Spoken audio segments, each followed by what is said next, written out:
Je vous félicite tout d'abord, chers amis, avec le carême ou le jeûne de la nativité que nous avons actuellement, qui nous prépare à la rencontre du Seigneur le 6 ou 7 janvier, en fait le 25 décembre selon l'ancien calendrier.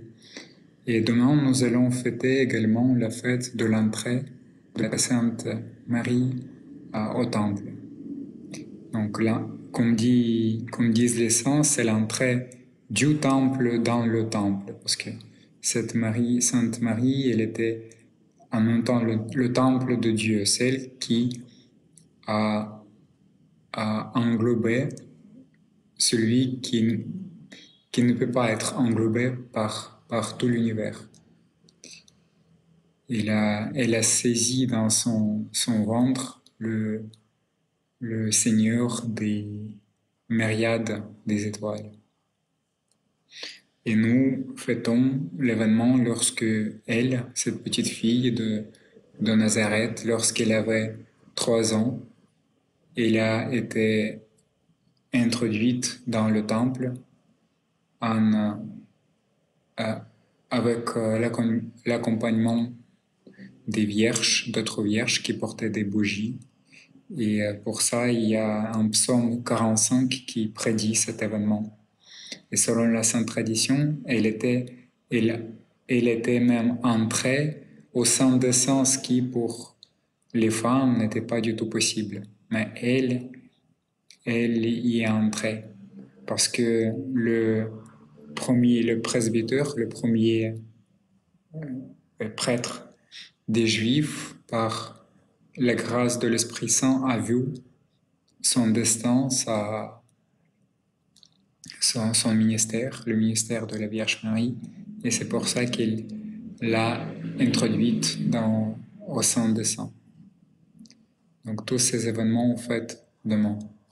Et aujourd'hui, si vous le souhaitez, je voudrais parler un petit peu du mariage, de ce que je remarque ces derniers jours, c'est que l'Europe, en particulier, le monde en entier a commencé, et c'était pas hier, et non plus avant-hier, ni avant-hier, le monde a commencé le combat très très violent contre le mariage, donc contre ce que Dieu a été créé même dans le paradis, parce que depuis le paradis, il ne reste pas grand-chose du paradis.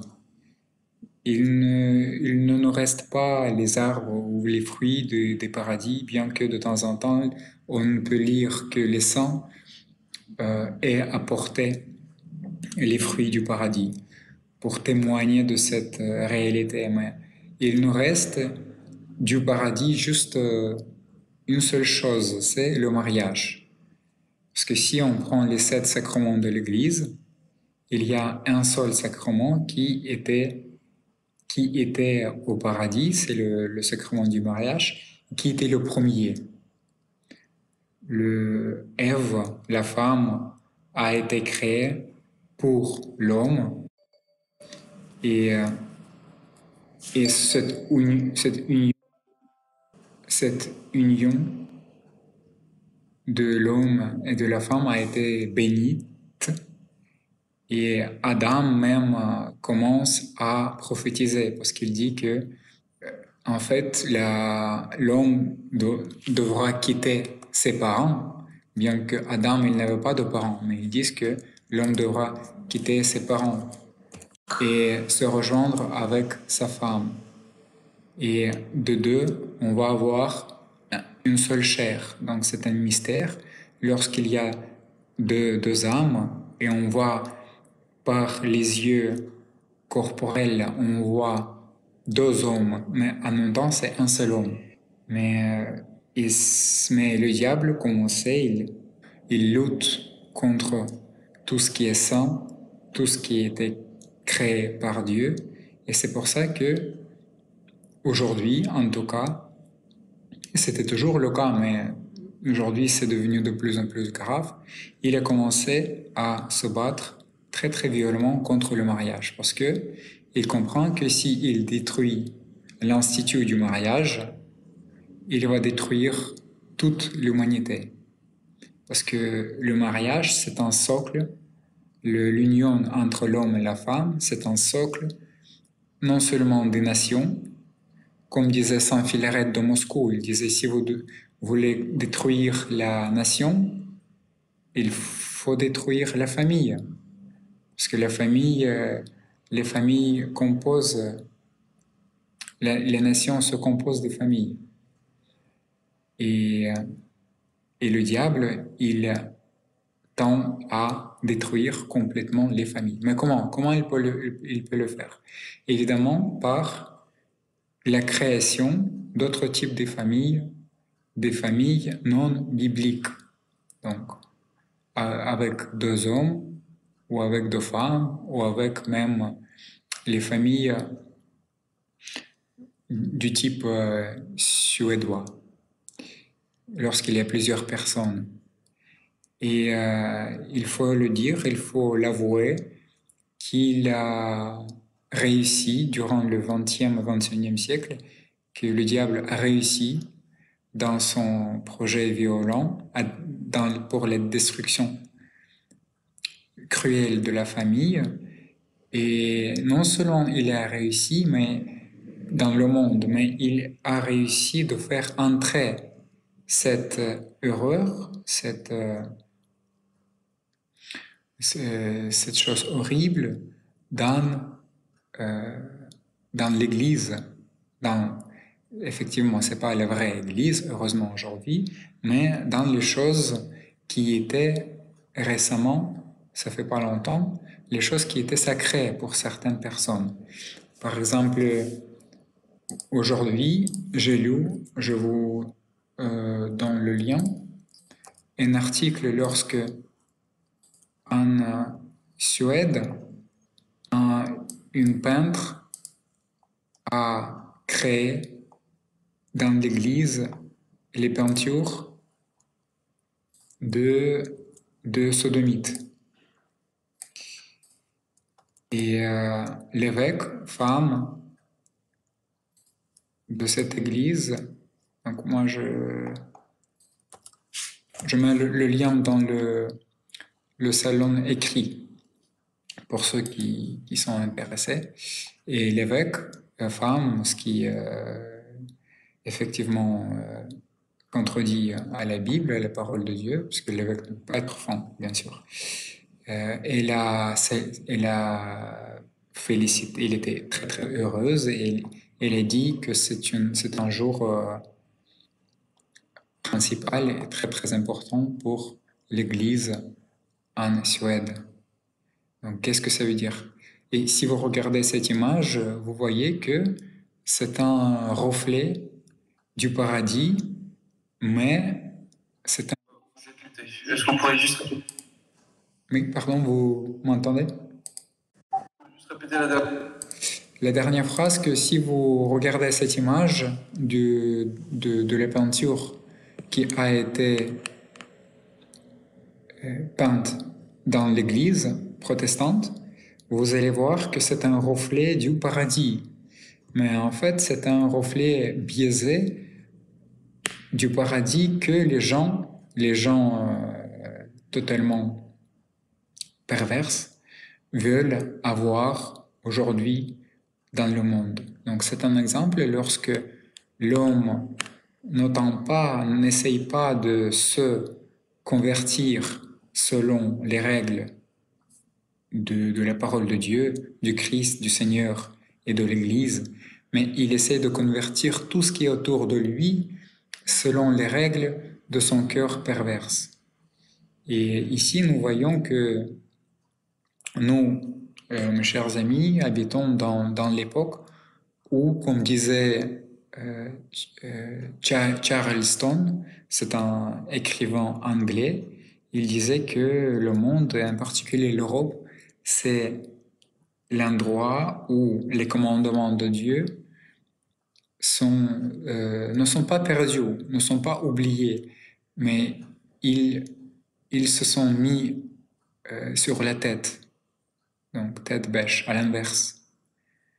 Donc, il existe, mais il existe avec le signe moins. Donc tout est devenu à l'inverse. C'est pour ça que comment est-ce que nous pouvons agir sur ces événements? Ben, effectivement, en commençant par soi-même. Ça veut dire que si nous ne sommes pas les moines, nous devons créer les familles traditionnelles, les familles bibliques, les familles fortes, en étant des exemples pour d'autrui. Les familles qui donnent la progéniture. Ce n'est qu'une seule famille qui peut donner la progéniture. C'est la famille entre hommes et femmes. Ce sont les choses banales, mais comme vous voyez aujourd'hui, il faut le dire.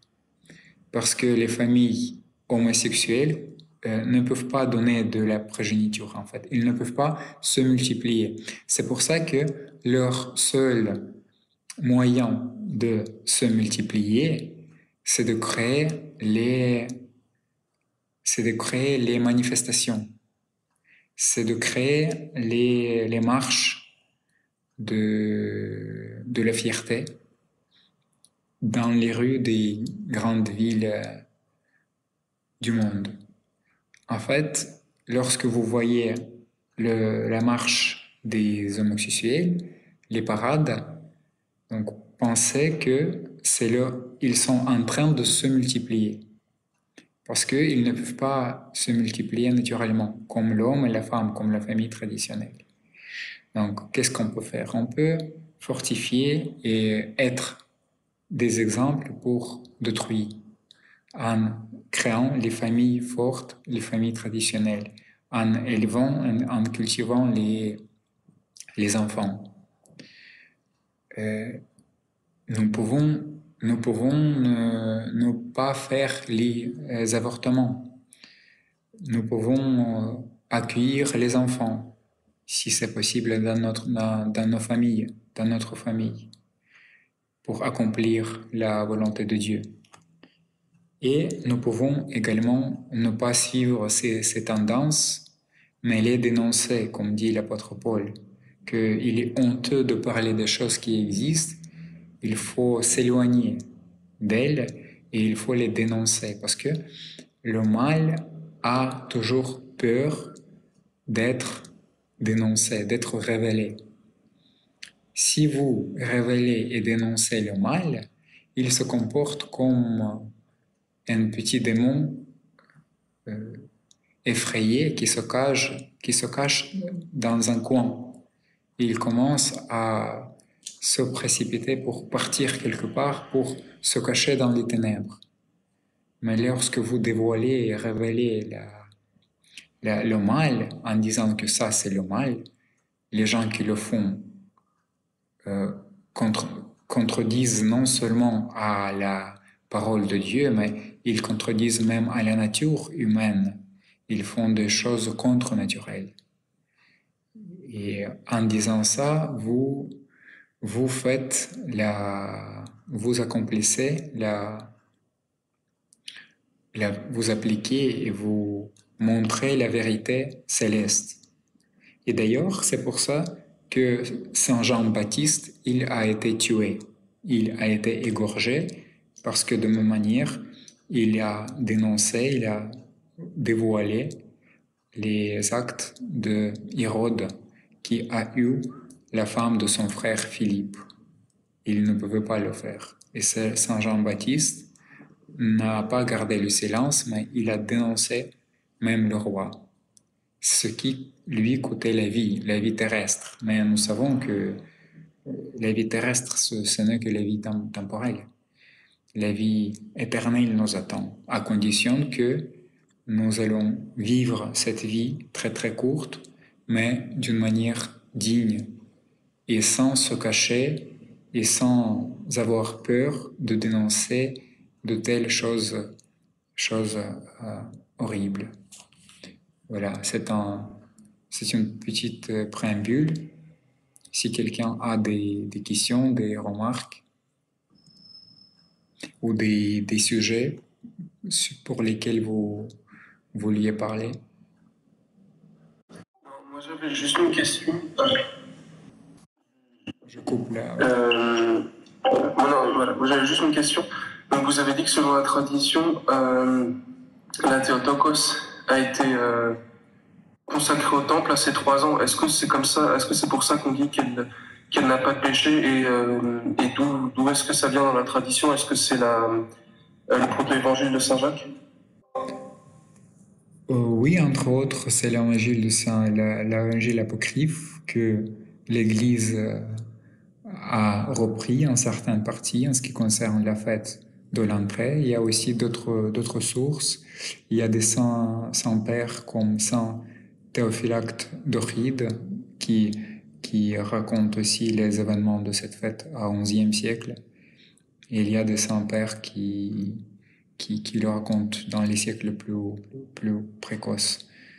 L'Église, ici, elle est comme une éponge qui absorbe tout ce qui est saint, tout ce qui est vrai, en tant que la colonne et l'appui de la vérité. Et l'Église, comme la conservatrice de la tradition, il nous a transmis cette tradition de l'entrée de la Vierge Marie au temple. Et désormais, la Vierge Marie va vivre dans le temple lui-même, dans le seul endroit où les gens pouvaient vénérer véritablement le Seigneur à cette époque-là.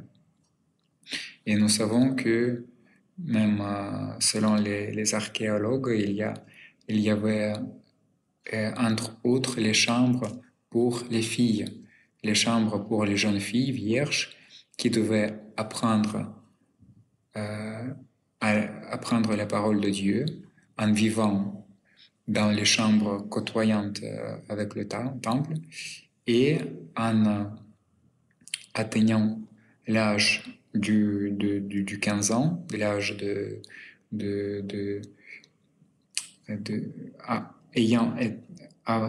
étant devenu adulte, et elle devait quitter le temple et se marier avec les hommes justes. Et lorsque Sainte Vierge Marie a eu également 15 ans, elle a ouvert sa promesse qu'elle a donnée au Seigneur, qu'elle voulait rester toujours vierge et offrir sa virginité au Seigneur.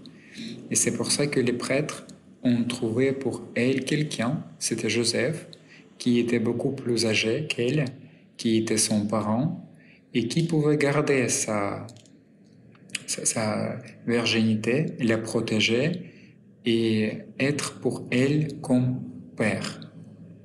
Et jusqu'à 15 ans, donc, la Sainte Vierge Marie vivait avec eux dans ce temple.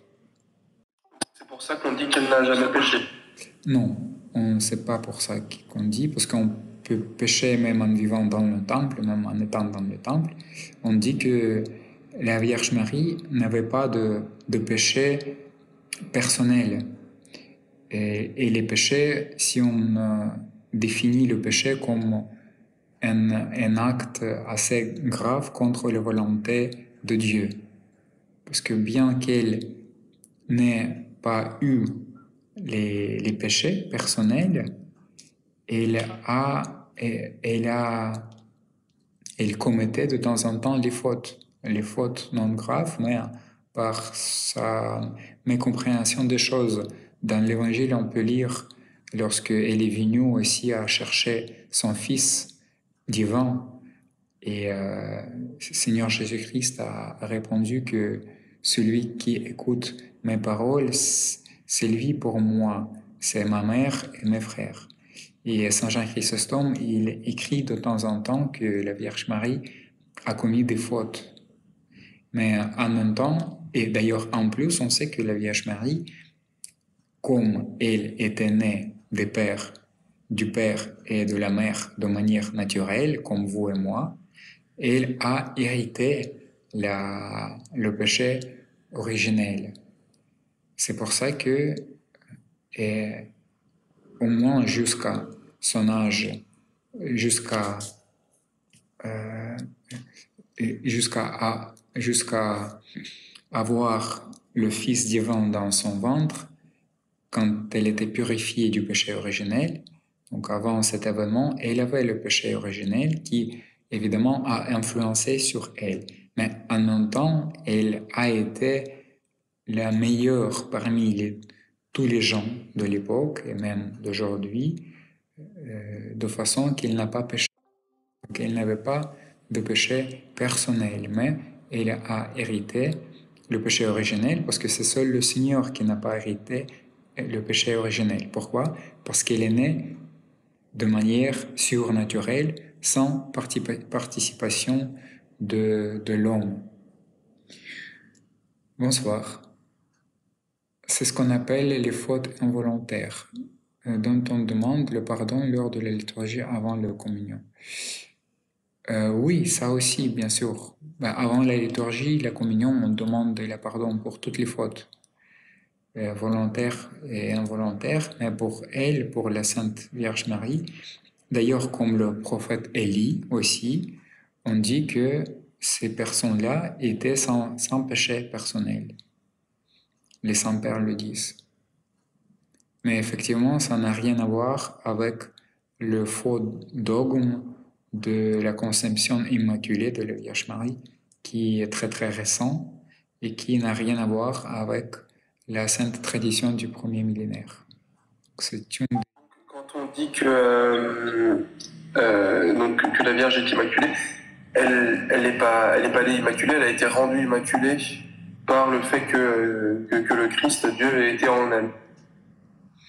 Les saints disent qu'elle était purifiée du péché originel. De même manière que nous, les chrétiens, on devient purifié du péché originel dans le sacrement du baptême. Lorsqu'un chrétien entre dans le sang bain, il se purifie et il sort. Il entre comme le signe de la mort du Seigneur Jésus-Christ, mais par l'action de l'Esprit Saint, il sort du bain étant purifié du péché.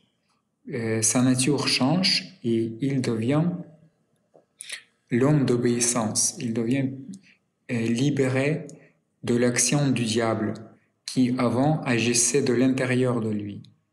Maintenant, le diable peut juste tenter de l'extérieur, les chrétiens, sans imposant ses envies, mais juste en les murmurant. C'est ça la différence. Donc, de même manière, la Sainte Vierge Marie a été purifiée du péché originel et ayant dit tout de suite après avoir dit que ce soit selon ta parole lorsqu'elle s'est adressée à l'archange Gabriel. Je vous encourage aussi à participer, à parler un peu si possible, ou au moins de donner les directions de pensée, parce que sinon il y a plein de sujets actuellement. Sur le CIFO orthodoxe, on travaille sur l'explication de la divine liturgie. Donc il y a une nouvelle rubrique qui s'appelle photo-récit. Et là, on va donner des explications au sacrement de l'Église. Donc nous commençons par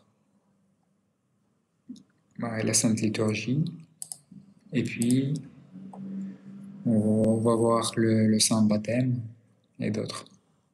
Oui, merci beaucoup. Vous avez d'autres questions, remarques, suggestions?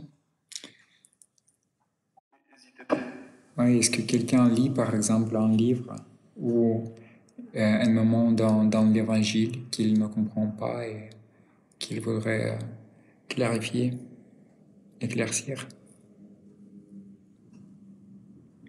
Est-ce qu'il y a des gens baptisés ou catéchumènes ici, ou juste qui s'intéressent à l'orthodoxie? Est-ce que quelqu'un voudrait connaître la différence de la foi orthodoxe ou l'orthodoxie en France? beaucoup de personnes qui étaient venues aujourd'hui, je ne crois pas qu'elles soient mortes. Oui. J'ai lu que l'Église préexistait à la création du monde.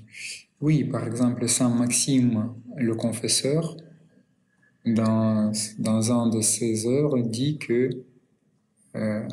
Dieu a créé l'Église à partir du monde entier.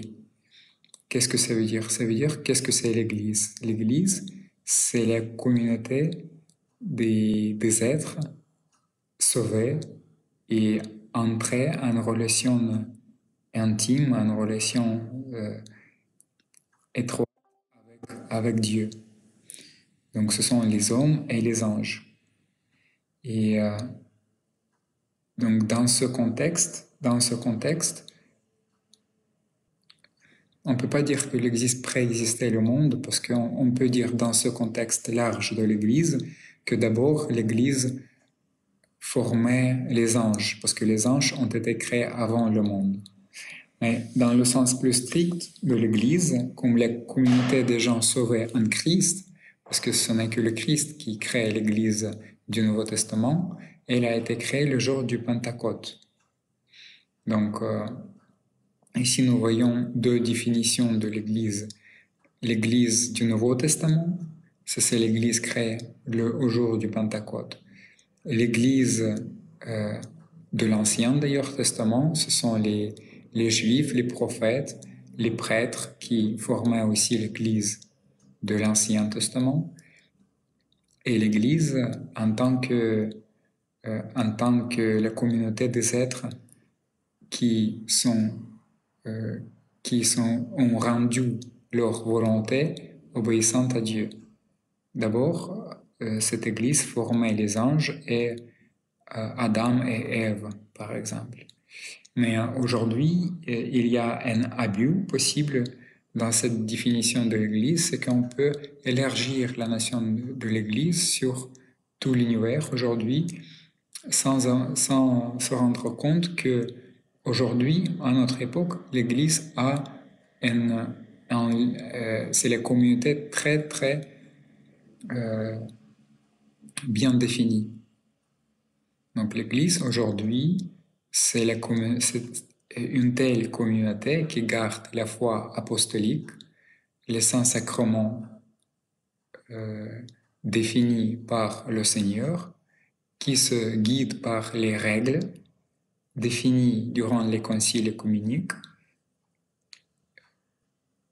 et qui a une hiérarchie depuis les apôtres. Donc aujourd'hui, nous avons 4 critères et quatre caractéristiques de l'Église. C'est la hiérarchie apostolique, c'est la foi apostolique, ce sont les sacrements des apôtres et ce sont les règles écrites durant les conciles œcuméniques. Donc aujourd'hui, c'est la seule Église qui garde ces 4 caractéristiques en entier, c'est l'Église orthodoxe. C'est pour ça qu'aujourd'hui, l'Église a un endroit, si vous voulez, une définition très très précise.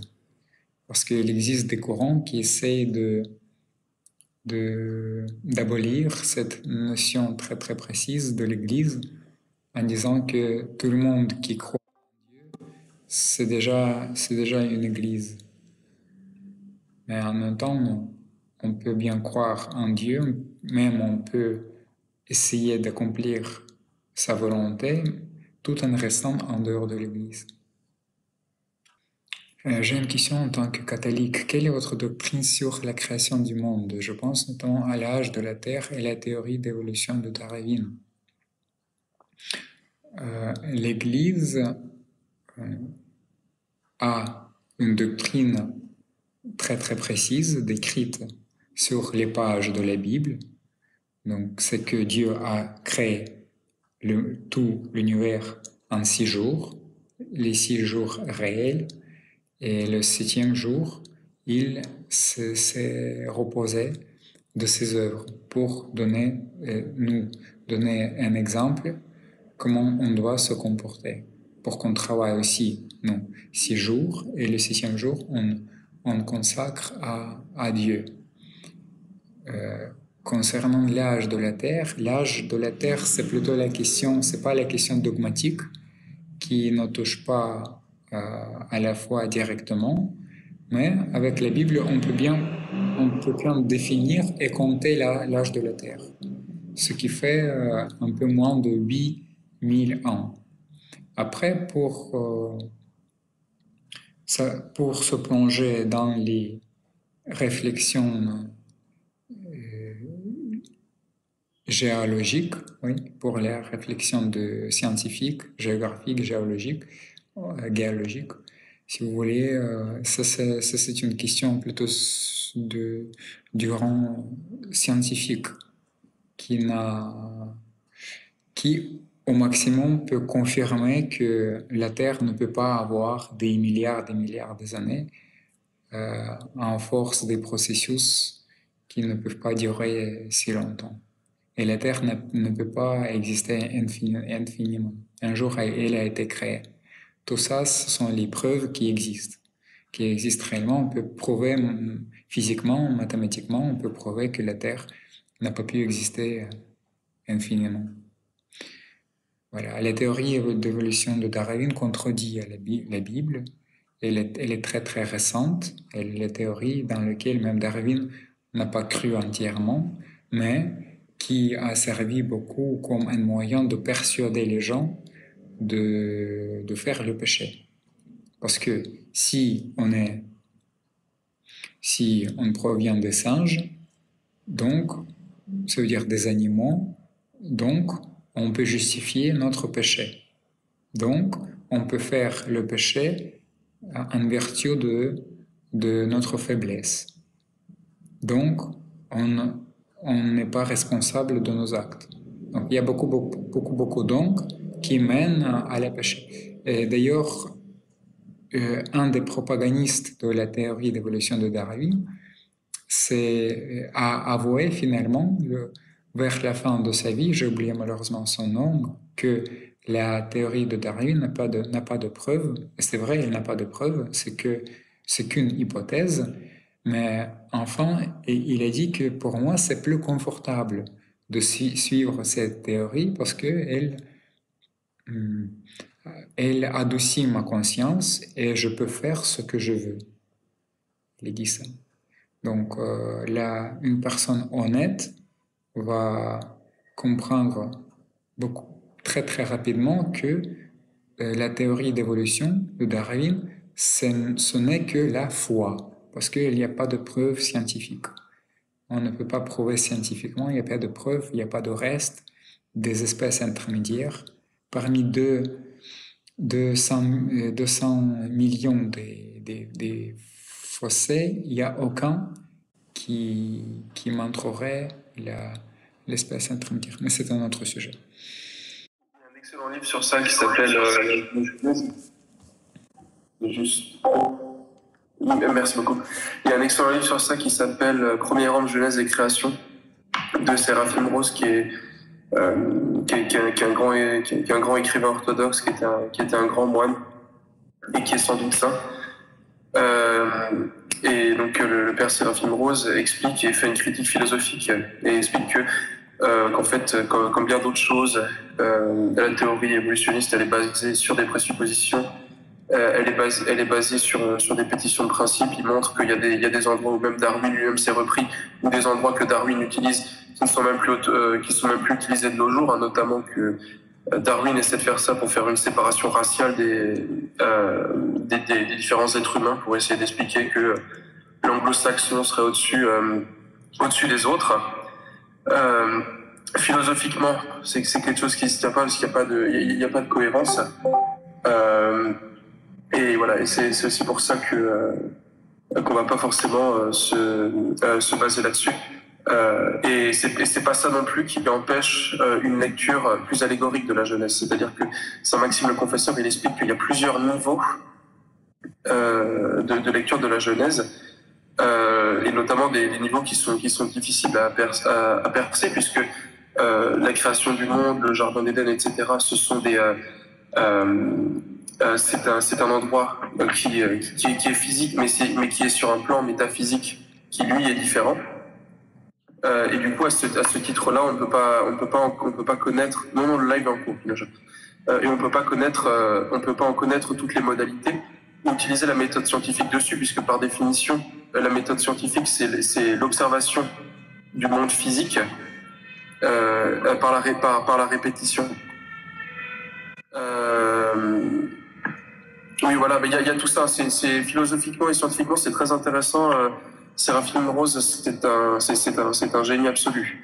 Donc notre point de vue là-dessus, c'est que on peut très bien lire la chose de manière allégorique. Il y a plusieurs niveaux de lecture, mais on ne peut pas lire une chose de manière allégorique si elle ne s'est pas réellement passée. Et la chute du monde, c'est la base. Et d'ailleurs, c'est aussi pour ça qu'on considère que la théologie dite naturelle et la science a ses limites, puisque la théologie naturelle et la science se basent sur l'observation du monde pour trouver des pistes, alors qu'on considère que le monde n'est pas, on ne peut pas dériver de loi du monde, puisque le monde est dans un état de chute. Donc il n'est pas, on ne peut pas l'observer et dériver des lois absolues ou des lois divines, puisqu'il est dans un état de chute et de mort. Et d'ailleurs, ça coïncide avec des observations qu'on a, notamment l'entropie.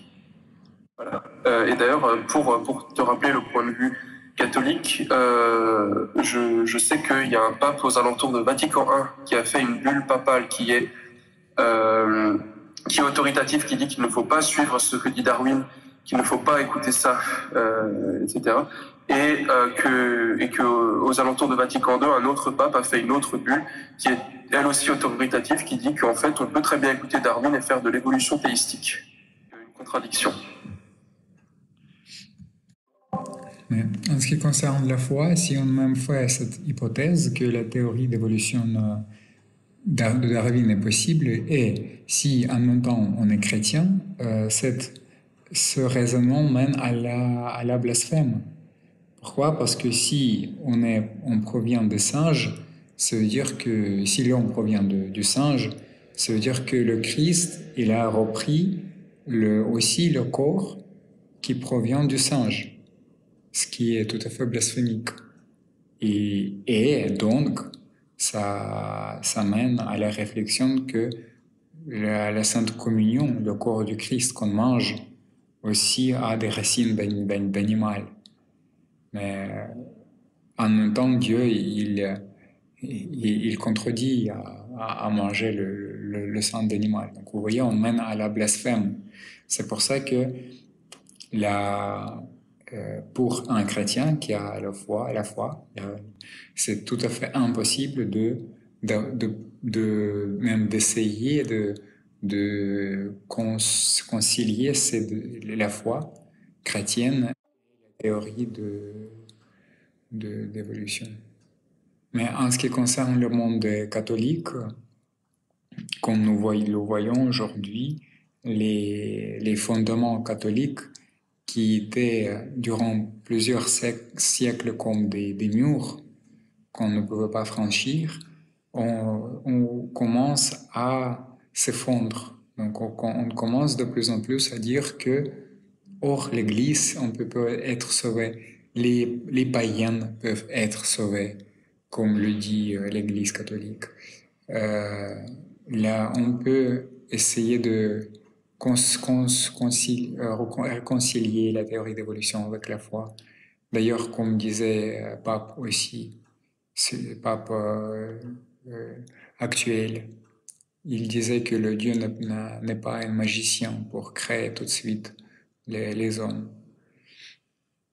Dans ce cas-là, comment on explique l'émergence de l'homme sur Terre si ce n'est grâce l'émergence? L'homme a été créé par Dieu. C'est très simple. Comme elle est écrit dans la Bible, Dieu a pris la poussière et il a mis son souffle dans la poussière. Et l'homme est devenu l'âme vivante.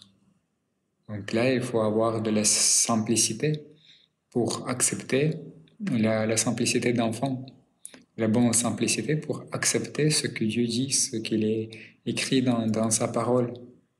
Mais aujourd'hui, dans le monde pseudo-scientifique, Et dans le monde électronique, informatique, on essaie de... En fait, l'homme n'accepte plus la simplicité. C'est ce que nous diffère des gens des siècles d'avant. L'homme s'habitue de plus en plus à la complexité des choses. Et les choses faciles et simples, lui, paraissent inacceptables. Il ne peut pas les comprendre ni accepter. C'est pour ça que c'est d'ailleurs une des raisons pourquoi les gens n'acceptent pas la foi, parce que elle leur paraît très primitive et très, comment dire, pour eux très terrestre. Ils pensent que les gens cherchent du profit pour soi-même en ayant la foi et en voulant croire en quelque chose, un monde invisible. Dans ce cas-là, voilà. Oui, tout à fait. La théorie d'évolution n'est pas du tout scientifique. Il n'y a aucune preuve scientifique. Parce que, comme disait Snake, la science suppose l'expérimentation, l'expérience. Donc la succession des événements reproductibles qu'on peut reproduire à n'importe quelle heure, à n'importe quel endroit. Et la théorie d'évolution n'est pas une théorie scientifique, même selon Popper. Comme on a dit autrefois, Popper, il était un philosophe scientifique qui a donné des critères de la théorie scientifique. Qu'est-ce que c'est la théorie scientifique et qu'est-ce que ça ne l'est pas. Et il est dit que la théorie, s'il prétend être scientifique, elle doit être falsifiable.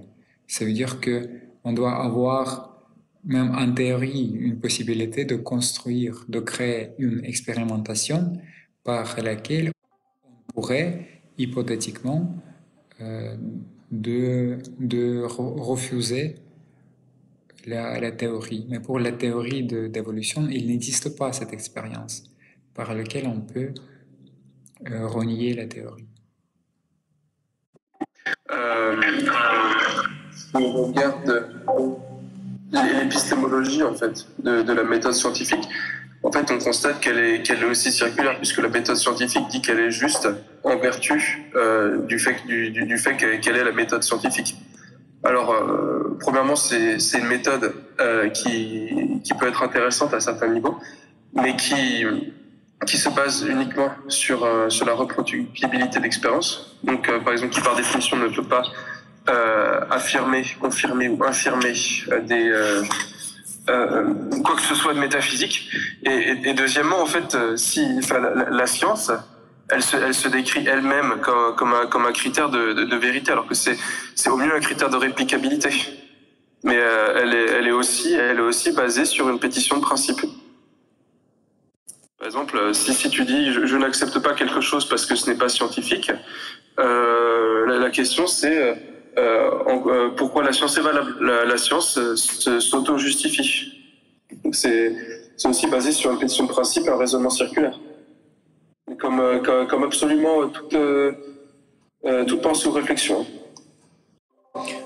Voilà, mais l'homme, en même temps, comme disait Tertullien, chaque âme est chrétienne. Ça veut dire que l'homme a été créé en sorte qu'il doit croire en quelque chose. L'homme ne peut pas vivre sans la foi. Sauf qu'il donne son cœur, il donne sa foi, il attribue sa foi souvent à des choses irréelles, choses illusionnaires. C'est pour ça que à la place d'aller vers Dieu, de lui donner son cœur et d'essayer d'accomplir ses commandements, l'homme donne souvent son cœur et sa foi, et donc ses désirs, ses volontés, à des choses, aux idoles, on peut dire. Parmi ces idoles, on a la foi en science. Ça, c'est une maladie de l'époque actuelle. C'est la foi en science. Donc les gens croient plutôt en science que comprennent ses limites réelles. Où les gens s'adressent aux magiciens, par exemple, ou à des sorciers. Pourquoi? Parce que ils croient que ces gens, les sorciers, peuvent leur aider et d'atteindre le but sans les forces personnelles, sans les essais, sans les tentatives personnelles. Donc tout ça, ce sont les questions de la foi. La poussière, non, c'est pas la poussière par laquelle l'homme a été créé n'est pas allégorique, c'était la vraie poussière ou la, comme on dit, argile, où Saint Jean Chrysostome et Saint Basile le Grand utilisent encore une autre notion, j'ai oublié comment c'est en français, en disant que comme la boue, quelque chose comme la boue, et en disant que l'homme a été créé de la boue pour ne pas, euh, ne pas être fier de soi-même, tout simplement. Pour que si un jour l'homme veut être orgueilleux et se glorifier, il doit se souvenir de la matière par laquelle il a été créé. Donc, il doit être humilié avec ça. Donc, pour nous, c'est un moyen de s'humilier, de nous humilier. En se souvenant que nous ne sommes que la boue, la poussière, dans laquelle Dieu a donné son souffle.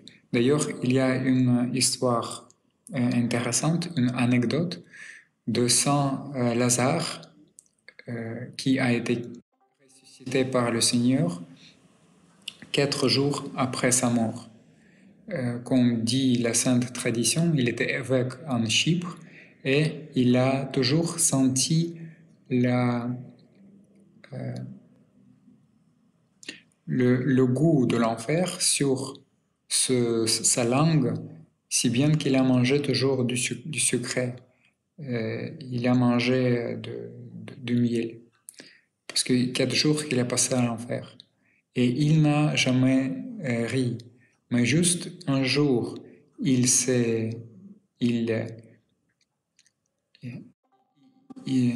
a une souris. Et quand on lui a demandé pourquoi il sourit, il a sourié. Et en fait, il voyait un homme, un voleur, voler l'argile. Et il souriait et on disait pourquoi tu souris? Il a dit moi je vois comment l'argile vole l'argile. Donc il voyait l'homme qui volait l'argile. Donc pour lui c'était l'argile qui a volé l'argile. Donc la poussière c'est pas du tout allégorique. Comment expliquez-vous l'athéisme et le paganisme ambiant dans les sociétés modernes? Beaucoup de croyants pratiquants ont tendance à croire à un complot d'élite pour détruire la foi du plus grand nombre et l'enseignement de l'évolution à l'école en ferait partie. Qu'en pensez-vous? Oui, tout à fait, je suis tout à fait d'accord. Pourquoi? Parce que il est plus simple de manipuler avec les gens, avec les païens ou avec les athéistes, avec les gens qui regardent la télé, que de manipuler avec les gens qui lisent les livres, lisent les philosophes, lisent la littérature classique, écoutent la musique classique et essayent au moins de comprendre le sens de la vie. Tout à fait.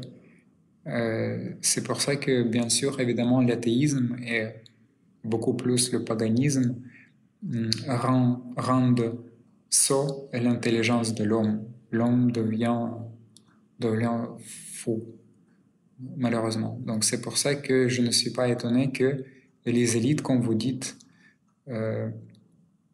utilisent ce moyen pour rendre sot, rendre fou les gens. Et d'ailleurs, ce qui est une des fruits des révolutions, de la Révolution française, du 18e, de la révolution d'octobre du 20e en Russie. J'aimerais juste rappeler quelque chose. C'est la théorie de l'évolution et la paleorénicule. Donc effectivement, on croit que l'homme a été créé en prenant de la poussière. Aujourd'hui, la théorie officielle qui est enseignée, c'est que la vie serait apparue dans ce qui est appelé une soupe primordiale. Bon, je pourrais très bien faire le même type d'appel au ridicule sur le fait qu'on croit que la vie provient d'une soupe, mais ce qui est intéressant, c'est que la science se dit être quelque chose basé sur l'observation. Et là, avec cette idée de soupe primordiale qui est proclamée comme une vérité, elle est déjà en dehors de son champ d'action, c'est-à-dire qu'on ne peut pas observer. Il n'y a pas de vie qui apparaît ex nihilo quand on crée des bonnes conditions. Il n'y a pas de vie qui apparaît. Ce n'est pas réplicable, donc déjà, c'est en dehors du champ d'action. Ça contredit la méthodologie. Et ça contredit aussi les lois physiques, qui sont des constantes. L'apparition ex nihilo d'une forme de vie, ça contredit par exemple la loi non seulement de l'entropie, c'est-à-dire que ça voudrait dire qu'un système ordonné provient d'un système désordonné, mais ça contredit aussi la métaphysique. Pas la métaphysique, la thermodynamique. Tu ne peux pas avoir ces systèmes-là qui se créeraient ex nihilo dans une soupe. Donc en fait, tu as d'un côté la vision théistique orthodoxe et la vision scientifique, qui les deux reposent sur des présuppositions et des pétitions de principe. En revanche, il y en a une qui est autocontradictoire et autocontredite, contre une qui est cohérente. Bonsoir Père Roman, j'aurais une question pour vous. Est-ce que vous pouvez expliquer ce qu'est le principe d'économie dans l'orthodoxie? Oui, bien sûr. Juste en rajoutant ce que Snake a dit, oui, tout à fait. Et en plus, la multiple des expérimentations au XVIIIe et XIXe siècle ont prouvé que c'est impossible à partir de la soupe bouillonnante d'obtenir la vie. Une des expérimentations était faite par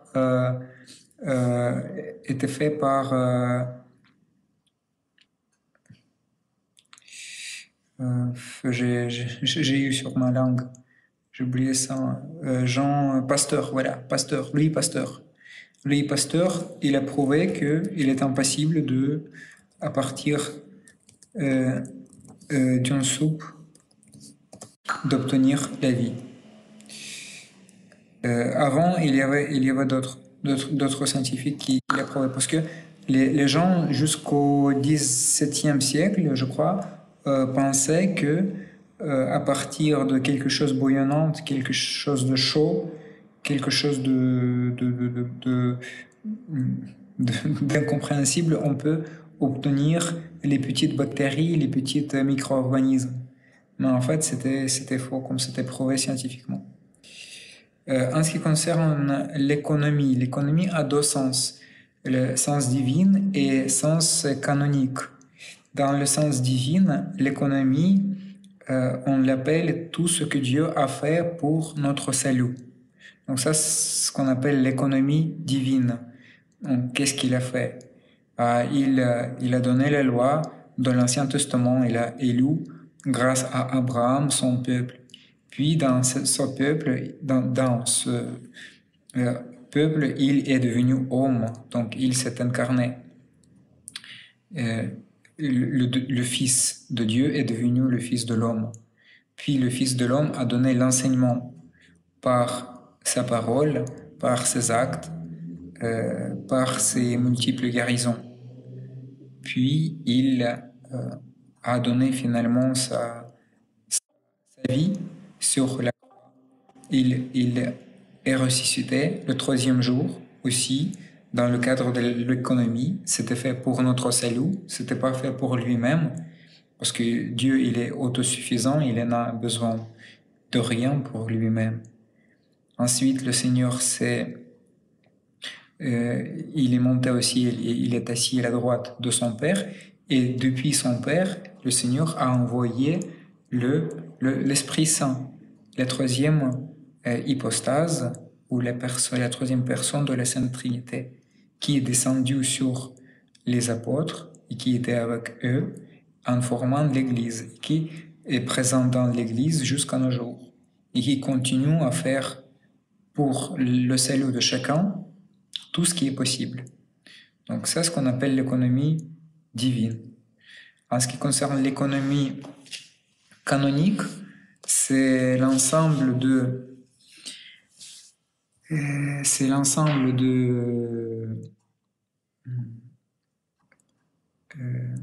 condescendance. C'est l'ensemble des condescendances qu'on peut appliquer dans tel ou tel événement et règle. Par exemple, il y a une règle que le presbyteur ou le prêtre, s'il a prié avec un hérétique ou avec un schismatique, il doit être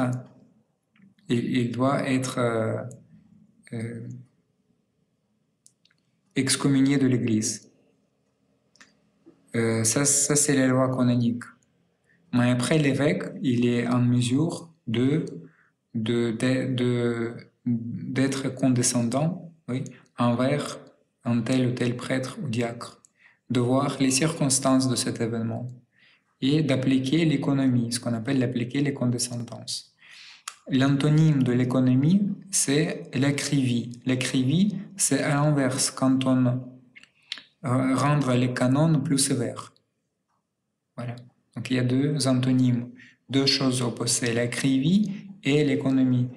Et ce sont les évêques ou les conciles des évêques qui sont en mesure d'appliquer telle ou telle notion. De même manière comme dans les jugements, dans la loi d'État. Il y a des lois, mais en fonction des lois, des circonstances, des circonstances atténuantes, comme dit saint Paisios du monde Athos, le juge est en mesure d'appliquer, par exemple, ou d'imposer, de définir la durée de l'emprisonnement, par exemple, 5 ou 10 ans, ou 7 ans, ou 3 ans, ou 1 an. Tout ça, ce sont les circonstances qui jouent. Donc ça, c'est ce qu'on appelle l'économie canonique. D'accord, merci.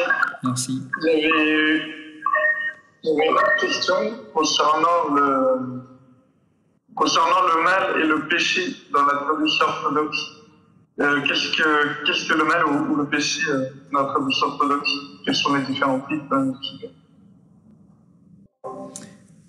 Qu'est-ce que c'est le mal? Le mal, d'ailleurs comme le péché, c'est la volonté libre de l'être raisonnable, de l'homme ou de l'ange, qui contredit la volonté de Dieu. Ça, c'est la définition. Le mal n'existe pas de manière substantielle. C'est-à-dire qu'on ne peut pas toucher le mal. Il n'existe pas. Parce que tout ce que Dieu a créé, c'est le bon. Et Dieu n'a pas créé le mal, et le mal n'existe pas de manière substantielle. Comme dit saint Grégoire de Nicée, le mal n'existe que au moment où l'être raisonnable dirige sa volonté contre la volonté de Dieu. Ça, c'est le mal. Celui qui dirige constamment sa volonté contre la volonté de Dieu, ça s'appelle le diable. Il le fait. L'homme, il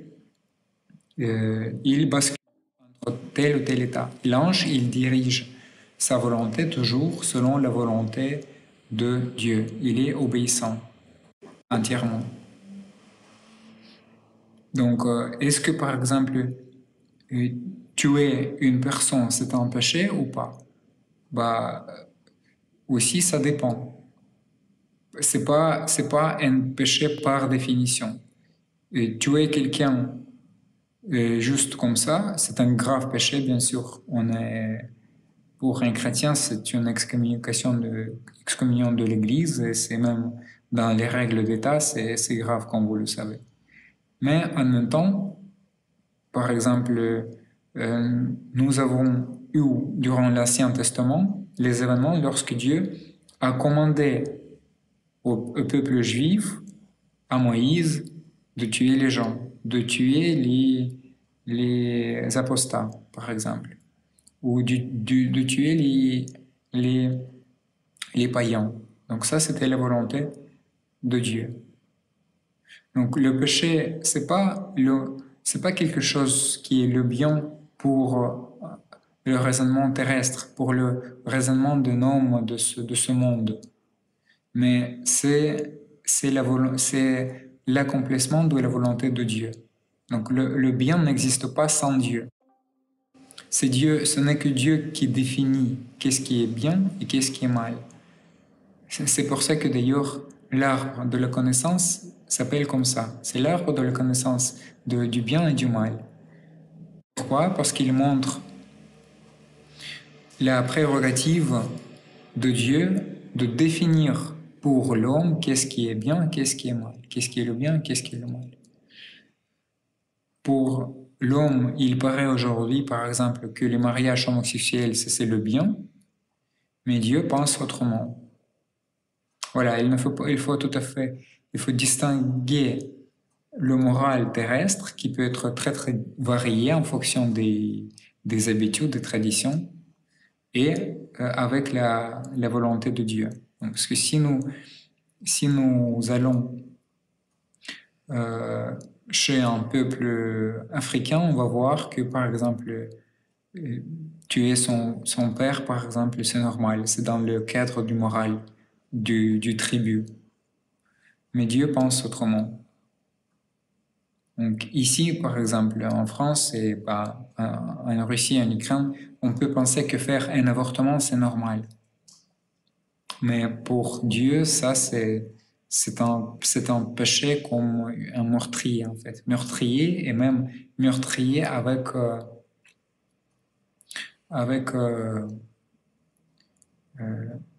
la trahison. Parce que la mère trahit son enfant. C'est même pire que tuer quelqu'un dans les rues. Parce que tu tues une personne que tu ne connais pas.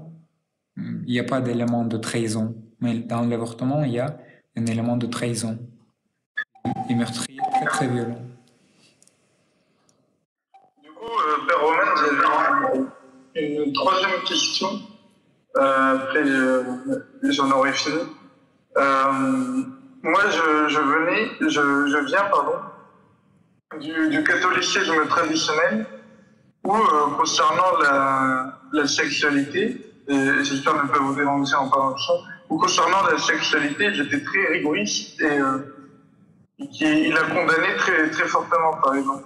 J'aurais aimé savoir, du coup, par rapport à la question du mal et du péché, la sexualité dans la tradition orthodoxe. Est-ce que, par exemple, embrasser avant le mariage, c'est possible ou pas du tout? Qu'est-ce qui est permis de faire avant ou après le mariage, par exemple? Quel était le point de vue de l'orthodoxie sur ça? Est-ce que c'est péché ou pas? C'est quoi le péché de ça? Ouais. Ouais, merci, c'est une question assez large. On va toucher juste à la réponse. On ne peut pas démontrer toute la gamme des réponses. Mais d'abord, il faut dire que la sexualité, c'est la capacité de l'homme d'utiliser son énergie intérieure et l'énergie sexuelle que Dieu lui a donnée. Donc, c'est pas effectivement un péché. Dieu nous a donné, par exemple, la haine. Ça aussi, c'est un don divin. Pourquoi? Pour qu'on utilise la haine contre les ennemis, ceux qui essaient de nous détourner du chemin vers Dieu. Si quelqu'un nous propose, par exemple, à aller prendre un coup ou avoir des films pornographiques, là, on peut appliquer la haine. Et c'est pas du tout un péché.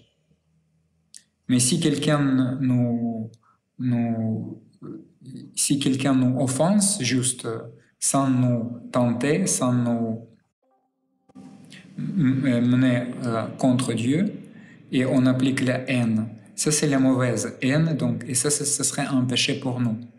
Donc, de la même manière, la sexualité aussi, on peut l'appliquer de manière divine, ça veut dire de telle manière comme Dieu l'avait voulu. Et effectivement, on peut abuser avec la sexualité, ce qui se passe beaucoup plus souvent. On abuse avec la sexualité. Comment ne pas abuser avec la sexualité? Effectivement, il faut créer les familles. Donc la famille, c'est un ruisseau dans lequel où on applique, où on partage nous-mêmes avec une autre personne. Et ça, c'est une union sainte, sans péché, où on peut ne pas abuser avec la sexualité. C'est pour ça d'ailleurs que Dieu nous l'avait donné pour l'homme, pour qu'il l'utilise envers ses femmes, et pour les femmes, pour qu'ils l'utilisent envers leurs hommes. Donc une seule femme pour un seul homme. Donc ça, c'est ça le but même des relations intimes. Donc ils sont valables devant Dieu, ils sont saintes lorsqu'ils sont dans le mariage, saint. Tout ce qui est hors le mariage s'appelle adultère. Donc de même, en ce qui concerne embrasser avant le mariage, c'est un peu dangereux parce que embrasser, en fait, le bisou, il a toujours des conséquences. On peut, même aujourd'hui, d'autant plus aujourd'hui, on ne peut pas faire un bisou ou s'embrasser avec quelqu'un sans des conséquences. Tandis que autour, il y a plein de mauvais exemples pour ça. C'est pour ça que l'Église le recommande avoir des rencontres avec son fiancé ou sa fiancée, avoir des relations et des connaissances avec les familles, par exemple, avoir des intérêts communs, mais tout ce qui est intime, de le faire dans le mariage et non pas en dehors du mariage. Donc, ça veut dire que l'Église, il est bien sûr contre les relations avant le mariage. Pourquoi? Parce qu'il mène souvent à d'abord, c'est un péché, et deuxièmement, on essaie de trouver son couple par des choses corporelles. C'est la même chose que si on choisit un produit au magasin par une étiquette. On peut effectivement se tromper. Parce que les relations intimes ne sont pas du tout un critère des relations des âmes. C'est pour ça que les relations des âmes, ils sont prioritaires. Mais les relations des âmes, ils commencent c'est comme l'amitié. On ne peut pas rencontrer une personne et devenir des amis très très très très forts et solides tout d'un coup. Non, il faut du temps. Et c'est pour ça que de même manière, dans les relations familiales entre les fiancés, il faut du temps. Il faut bien comprendre que c'est ton couple, c'est ta femme et c'est ton homme. Puis se marier et puis en tant qu'homme et femme, avoir des relations qui sont saintes, déjà. D'accord, je vous remercie. Merci.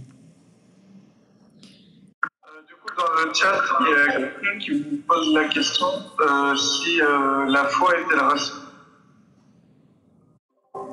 La foi est surrationnelle. Qu'est-ce que ça veut dire sur?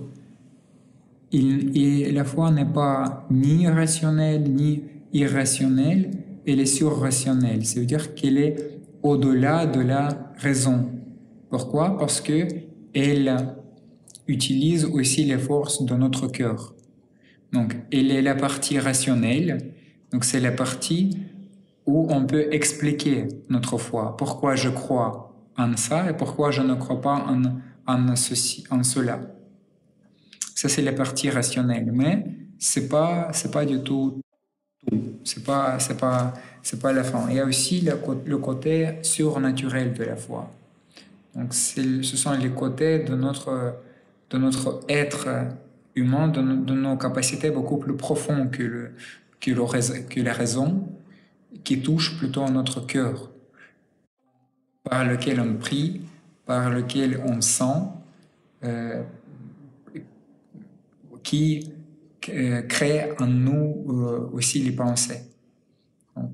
Donc la réponse, c'est que la foi est sur-rationnelle. Oui, merci beaucoup. Et pour ajouter à ça, puisque la foi c'est un système, en fait, il faut la comparer de manière apophatique avec l'autre système. Et ce qui est intéressant avec la rationalité, c'est que la rationalité elle-même ne peut pas justifier autrement que par la rationalité. Donc là, on est sur un raisonnement circulaire, c'est-à-dire que si la rationalité est rationnelle, c'est un raisonnement circulaire qui est considéré comme irrationnel, soit elle n'est pas rationnelle. Donc en fait, dans les deux cas, on ne peut pas être rationnel et se revendiquer de la rationalité sans qu'il y ait une catégorie ou une entité qui soit garante de la rationalité. Donc en fait, si Dieu n'existe pas, nous on considère que cette entité qui garde ça, c'est un absolu, donc c'est Dieu. Tu es déjà obligé d'accepter des catégories absolues. En fait, si tu veux que la rationalité existe, il faut déjà admettre qu'il y a une catégorie qui puisse en être garante.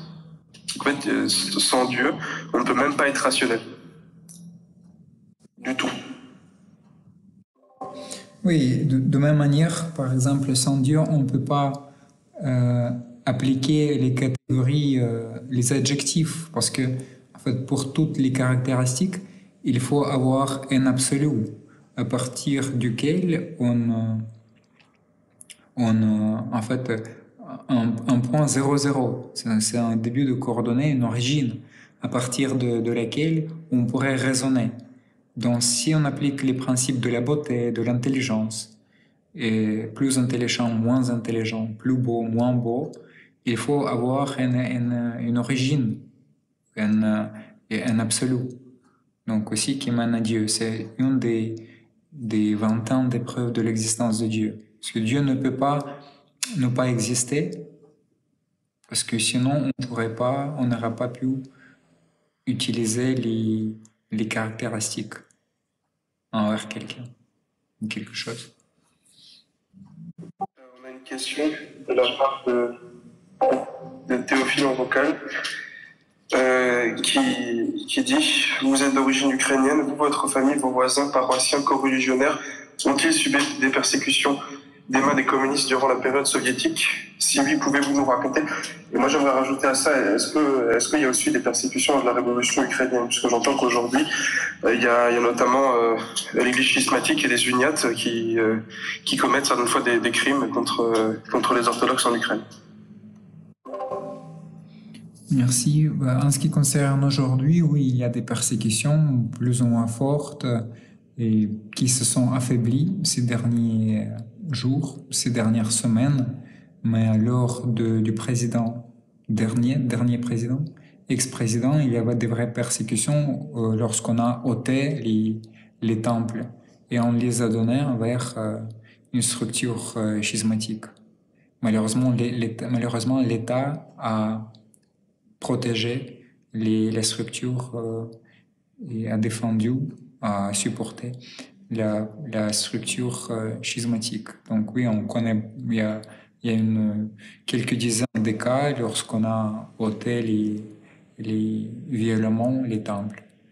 C'est en ce qui concerne aujourd'hui. En ce qui concerne les périodes soviétiques, oui, bien sûr, malheureusement, il y avait beaucoup de vagues de les persécutions. Les plus fortes étaient dans les années 30, dans les fin des années 20, dans les années, c'était sous Staline. Puis, lorsqu'on a tué beaucoup des prêtres, mais les persécutions étaient comme chez les premiers chrétiens, c'était la mort, quasiment toujours instantanée. On a tué, on a fusionné les prêtres, les diacres, les chrétiens. Il existe, par exemple, le polygone de Butovo. J'essaie de trouver sur Wikipédia, où on a tué 20 000, je crois, 20 000 de chrétiennes. Aujourd'hui, il existe, voilà, polygone de Butovo. Il existe même des églises, on a construit des églises là-bas. Puis il y avait des vagues sous Khrouchtchev, c'était dans les années 50, après la mort de Staline. Et les vagues étaient aussi sous Brejnev, si bien que dans les églises, les églises ont été fréquentées surtout par les babouchkas, ce qu'on appelle, donc les grands-mères qui portaient des voiles blanches. Donc on les appelle les voiles blanches. Donc la majeure partie des paroissiens formés, c'est ces babouchkas, en fait. Donc dans une paroisse, vous pouviez avoir 10 personnes, par exemple, dont 9 étaient des babouchkas avec les voiles blanches. Ce sont les gens, les chrétiens, qui ont gardé la foi étant existante en Union soviétique et qui finalement ont transmis la foi à ses grands petits-fils et petites-filles. Donc ça, c'était les périodes soviétiques. Après, vers les années 90, après la chute de l'Union soviétique, le monde spirituel, on peut dire, a été ouvert à la public, mais sans être instruits, les gens ont commencé à s'adresser envers des sorciers, des magiciens, des extrasens et d'autres choses, d'autres cultes religieux. Mais ce n'est que ces quelques dernières années que les gens commencent à devenir déçus à cause de non-aide de ces services, des gens qui veulent juste gagner de l'argent et les gens qui commencent à s'adresser à l'Église, à entrer dans l'Église.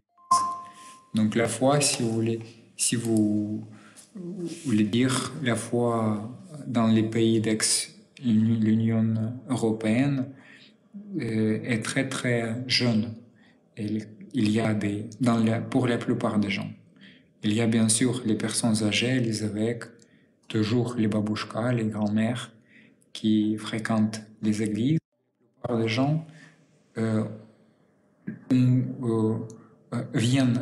La plupart des gens viennent d'entrer dans l'église. Donc c'est tout à fait récent. Et aujourd'hui, on peut dire qu'on a une fécondité et la multiplication assez importante des églises en Russie, en Ukraine non, mais en Russie, on construit beaucoup d'églises et à la fois s'élargit, mais au moins de manière quantitative. De manière qualitative, c'est plus difficile parce que il y a à peu près 2% des gens baptisés qui fréquentent les églises le dimanche. Donc 2%, c'est très très peu. Mais si on suit les règles que la quantité devient la qualité, peut-être un jour, je le souhaite, on va avoir 5, 7, 8, 10% des gens baptisés, des chrétiens qui vont suivre la vie délibérée, la vie ecclésiastique délibérée. L'acte de prière hypothétique interaction entre un être humain et le créateur de l'univers permettent-elles de soigner les maladies et autres dommages organiques sévères? Oui, bien sûr, mais c'est pas la prière elle-même qui soigne les maladies, mais c'est Dieu qui, grâce à la prière permanente, à la prière persévérante, qui peut évidemment guérir telle ou telle maladie. Dans l'Évangile, il dit que demandez et je vais accomplir. Dans un autre endroit, il dit que tout ce que vous demandez à mon Père, à mon nom, à mon nom, je vais l'accomplir. Donc c'est pour ça que bien sûr, il faut demander. Entre autres, dans l'Église, il existe un sacrement dédié spécialement à la guérison des corps. On l'appelle le sacrement de Sainte Onction. Lorsque le chrétien vient à l'église et le prêtre loin par l'huile cette fois, comme le dit Saint apôtre Jacques. Dans le chapitre 5, les derniers versets, il dit que si quelqu'un est malade, qu'il invite le presbytère, le prêtre, et le prêtre étant venu, il va oindre le malade avec l'huile sainte, et le malade, il va être guéri. C'est pour ça que Dieu s'occupe aussi non seulement de notre état spirituel, qui est beaucoup plus important, mais aussi de notre état corporel aussi. Parce que Dieu nous sauve entièrement, notre corps et notre âme. D'ailleurs, c'est pour ça que nous serons ressuscités dans les corps que nous avons aujourd'hui, dans les mêmes corps. Et d'ailleurs, c'est pour ça qu'il est strictement interdit de pécher contre le corps. Ça veut dire d'avoir l'adultère, de faire les tatous, de fumer, de boire de l'alcool et tous les péchés corporels. Parce que notre corps touche aussi à l'éternité. Il sera ressuscité juste avant le dernier jugement. Donc, pour être malade, puis on prie, on participe au sacrement, on confesse les péchés et on va vers Dieu. Mais d'autre côté, l'apôtre Pierre dit que celui qui est malade, il cesse de pécher. Donc la maladie, parfois, c'est un moyen pour l'homme pour le sauver pour l'éternité. Donc parfois c'est bien pour nous d'être malade. Parce que notre but, ce n'est pas d'être toute la vie et aller faire les péchés. Mais notre but, c'est la vie éternelle, pour laquelle, où nous mène Dieu. Donc Dieu nous regarde d'un point de vue de l'éternité. Il ne nous regarde pas d'un point de vue des biens terrestres de ce monde et d'aujourd'hui. Non. Il regarde en entier sur nous. Il nous regarde entièrement.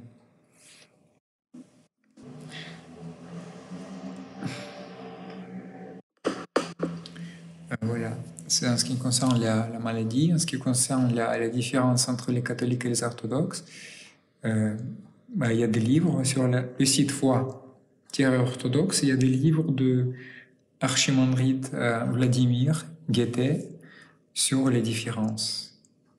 Mais en deux mots, l'Église catholique s'est détachée de l'Église universelle au XIe siècle, en 1054, et cette Église locale a été une des 5 de cette époque-là qui a cessé d'être la partie de l'Église universelle du Christ à cause de la pénétration de multiples hérésies, comme l'hérésie du papisme, qui dit que le pape est au-dessus de tous les évêques, il peut juger tout le monde et il ne peut pas être jugé par personne, et l'hérésie du Filioque.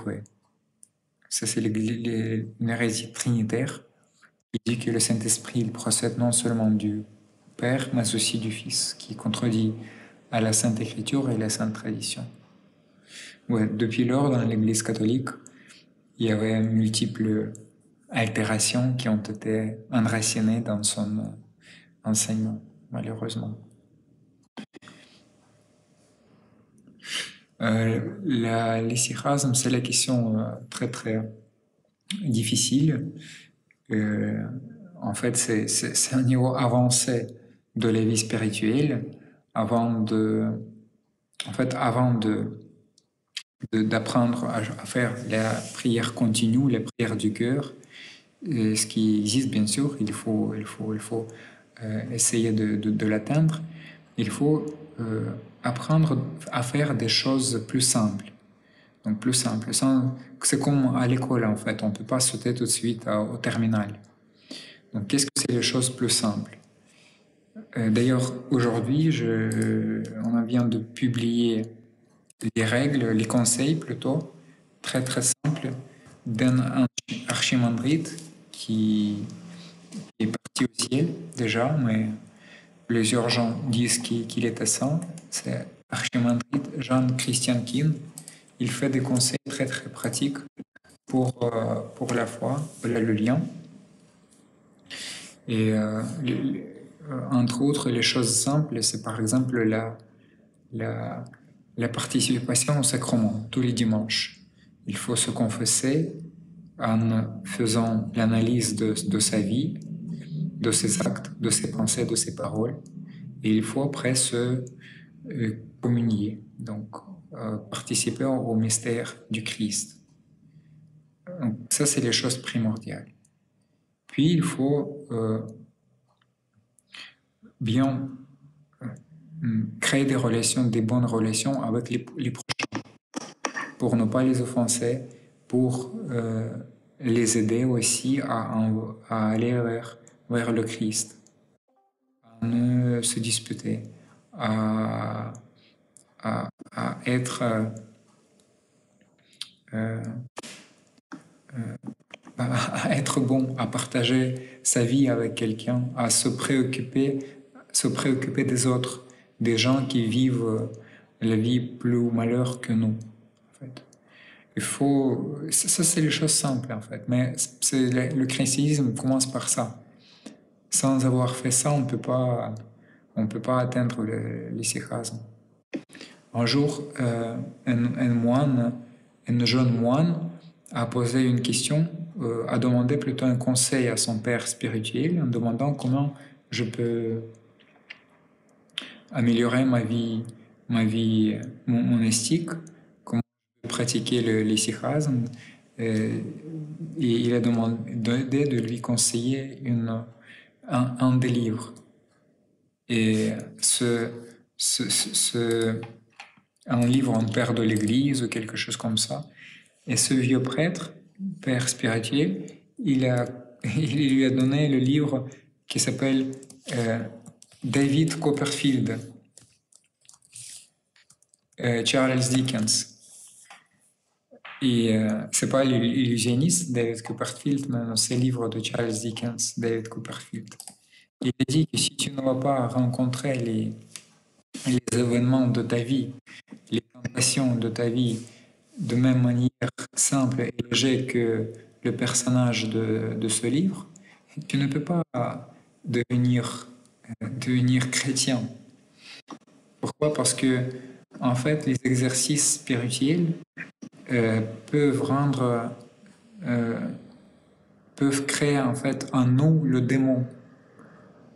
Qu'est-ce que ça veut dire? Parce que ça veut dire que l'homme qui n'est pas prêt à des exercices spirituels, à la vie spirituelle sérieuse, malheureusement, il peut se nuire, en fait. Il peut se nuire par la vie, par exemple, sans le père spirituel. Il peut se nuire si il n'a pas acquis la générosité ou des choses plus simples, comme la générosité, la bonté, la miséricorde envers les gens. Et malheureusement, les exercices spirituels peuvent nous rendre démon. En fait, ce n'est que l'ange qui peut devenir le démon. Si l'homme passe une vie d'un hamster, ça veut dire que il mange, il travaille un peu, il roule, il court dans la roue, il dort. Après, il mange, il se réveille, il mange, il travaille. Si un homme vit une vie d'un hamster, il est un hamster, il est un hamster, mais il ne peut pas devenir démon. Donc, il est, si vous voulez, il est au milieu. Il ne peut pas se biaiser ni à gauche, ni à droite, ni au plus, ni vers le moins. Vous voyez? Mais si quelqu'un voudrait devenir ange, donc il sort des cadres de la vie d'un hamster, il a la vraie possibilité de devenir démon. Donc vous voyez les risques. Et ça ne veut pas, bien sûr, dire qu'il ne faut pas vouloir devenir ange, mais ça veut dire qu'il y a des risques et il faut être très très vigilant. Parce que nous connaissons beaucoup d'hérétiques et beaucoup de schismatiques qui ont été les gens très très spirituels, comme par exemple Arius qui jeûnait des jours, ou Nestorius qui était très très spirituel. Mais Nestorius, il avait beaucoup de capacités oratorique, oui. Il a jeûné beaucoup. Il était un exemple pour beaucoup de personnes. Ou Origène, par exemple. Saint Jacques Chrysostome dit que parmi toutes les qualités, il n'y a aucune que Origène n'avait pas. Il a acquis toutes les qualités, Origène. Mais il est devenu malheureusement hérétique. Vous voyez?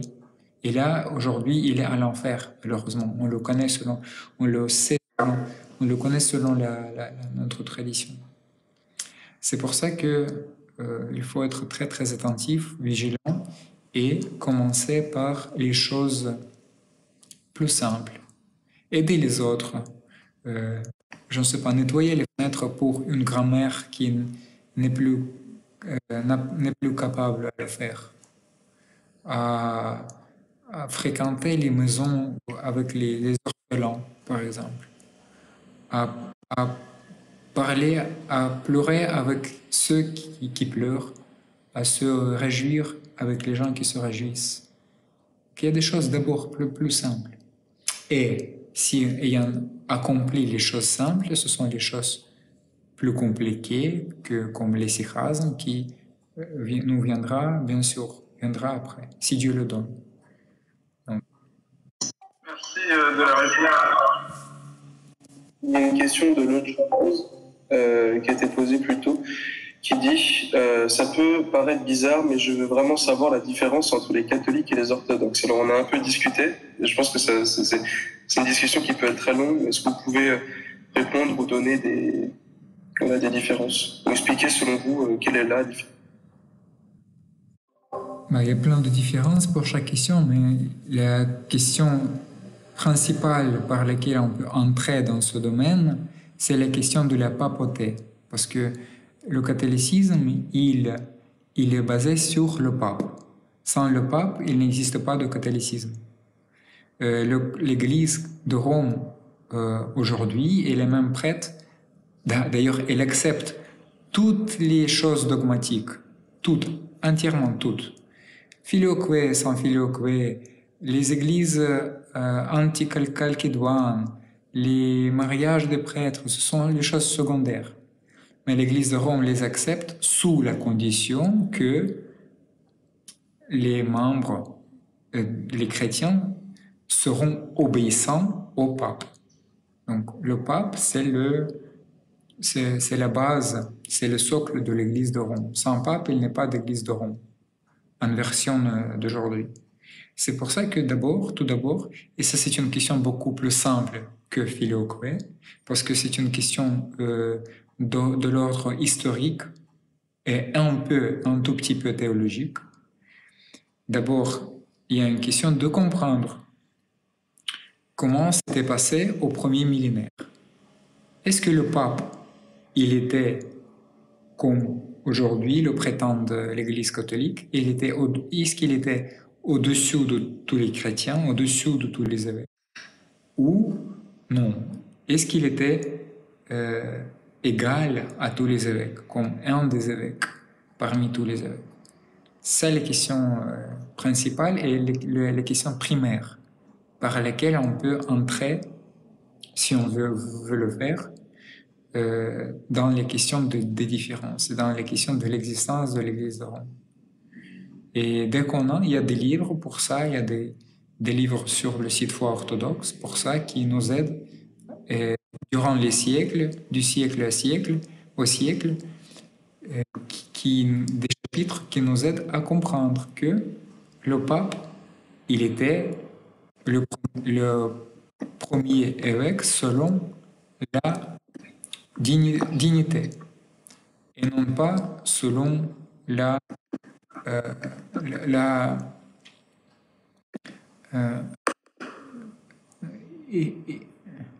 pardon, j'ai oublié le mot en français, et non pas selon le pouvoir. Voilà. Donc il était premier en dignité. Et cette dignité lui a été accordée par les conciles, par les évêques, par d'autres évêques en fait, par les conciles œcuméniques, par le 4e, par le 6e, et avant par le 2e, et concile œcuménique, qui lui donnait cette primauté de l'honneur. Donc les primautés qui permettaient juste de présider les conciles, et rien de plus. Donc c'est pour ça que, ayant plongé dans cette thématique, on se rend compte très très rapidement que toutes les citations de Saint-Père de l'Église par lesquelles l'Église de Rome essaie de justifier la position du pape de Rome sont tirées par les cheveux. Voilà. Et maintenant, je vous réadresse vers le livre de Père Vladimir Guettet qui s'appelle « La papauté schismatique ». La deuxième partie, la papauté hérétique. Merci de votre réponse, Père Roman. Il y a une deuxième question qui vous est posée. En gros, il y a Nilo, je vous résume son raisonnement parce qu'il est un peu long. Nilo pose la question si le concept du péché est incohérent, parce qu'en gros, il a comme raisonnement le suivant. Dieu a tout créé, et tout ce qui a créé est bon, et donc tout ce qui est créé est bon parce que c'est créé par Dieu. Mais du coup, est-ce qu'on est vraiment libre de nos choix ou pas? Est-ce qu'il peut y avoir un péché? Je pense que son raisonnement, c'est le suivant. Et il se demande du coup, quid de la liberté du libre arbitre, et si nos choix ne seraient pas des illusions? Voilà. Oui, tout à fait. Dieu nous a créés libres, mais pour qu'on utilise notre liberté pour accomplir la volonté de Dieu. Donc pour qu'on utilise notre liberté pour la bonté et non pas pour le mal. Comme il est écrit à la Bible, voici, je te propose la vie et la mort, dit le Dieu Sabaoth. Mais choisis la vie pour que tu vives. Ne choisis pas la mort. Donc, pourquoi Dieu nous a créés libres? Parce qu'il ne veut pas avoir des robots, des gens qui n'ont pas de choix, qui accomplissent sa volonté par définition, par nature. Non. Pourquoi? Parce que dans ce contexte, il aurait été impossible d'aimer. Parce qu'on peut aimer quelqu'un juste uniquement si on a la volonté. Sans la volonté, il n'y a pas d'amour. C'est pour ça d'ailleurs que Dieu a planté un arbre de la connaissance du bien et du mal dans le paradis, et il a interdit aux gens d'en manger. Pourquoi il l'a fait? Parce que s'il n'avait pas fait, il n'y aurait pas eu de choix chez Adam et Ève pour écouter ou ne pas écouter Dieu. Vous voyez? Il n'y avait pas de choix, il n'y avait pas de choix hypothétique de se détourner contre Dieu. C'est pour ça que Dieu, si vous voulez, a été obligé de laisser un moindre choix pour l'homme de se détourner contre lui. Et ces choix étaient vraiment très très petits parce qu'il y avait des milliers d'arbres. Et le commandement était très très très simple, de ne pas manger d'un seul arbre. Mais autour, il y avait plein d'arbres, en fait. Le commandement était simplissimo. Mais malheureusement, l'homme en a mangé. C'est pour ça que l'homme reste toujours libre, mais pour que sa liberté soit remise volontairement aux mains de Dieu. Donc, pour que l'homme serve volontairement à Dieu et non pas par l'imposition. C'est pour ça qu'il existe un seul être dans l'univers qui peut résister à Dieu. Ça, c'est l'homme. Parce que les animaux ne peuvent pas résister à Dieu. Ils ne sont pas intelligents, ils sont guidés par les instincts. Les astres ne peuvent pas résister à Dieu, ils l'écoutent entièrement, ils suivent la loi de Dieu. Les démons ne peuvent pas résister à Dieu parce qu'ils tremblent en voyant la lumière de Dieu et ils se cachent. Ils ne peuvent pas résister à Dieu. Donc, ce n'est que l'homme, la créature de couronne, la haute créature de l'univers, qui l'intermédiaire entre le monde visible et invisible, qui a le corps matériel et l'âme immatérielle, c'est un seul être qui peut résister à Dieu. Tel est le prix de la liberté. Et le Seigneur, en fait, il a payé le prix de la liberté des hommes sur la croix. Il s'est donné aux hommes pour être crucifié. Et d'ailleurs, il a prié pour les hommes et, si vous voulez, il a tenu dans ses mains la vie des hommes qui l'ont crucifié. Mais il n'a pas cessé la vie de ces personnes. En plus, il a prié pour ces personnes pour qu'ils comprennent qu'ils fassent. Et nous savons que sa prière a été féconde parce que Cornelius, le sanctuaire, est devenu chrétien. C'est celui qui a percé la côte du Seigneur. Donc, la liberté, c'est un mystère et c'est une très très grande responsabilité. Je crois que les gens qui sont à l'enfer pleurent à cause de sa liberté qui les a amenés vers cet endroit. Il valait mieux pour eux, ils pensent, d'abandonner sa liberté, d'écouter, de suivre entièrement, complètement et absolument quelqu'un, mais de ne pas subir les erreurs de l'enfer. Mais c'est ça la liberté. Pour certains, elle les mène au paradis éternel, mais pour certains, la liberté les mène envers la haine de feu. Donc c'est ça la liberté. Merci de Paul qui est en train de nous écrire une question suivante. Si d'autres planètes foisonnent de formes de vie complexes, comprenant une ou plusieurs espèces dotées d'un cerveau comparable à la nôtre, des civilisations en somme, ces espèces possèdent-elles le même rang que l'être humain de Dieu? Merci. L'Église, d'ailleurs même la vraie science et toutes les traditions de l'humanité disent qu'il n'existe pas des extraterrestres, des gens sur d'autres planètes qui pourraient avoir le raison.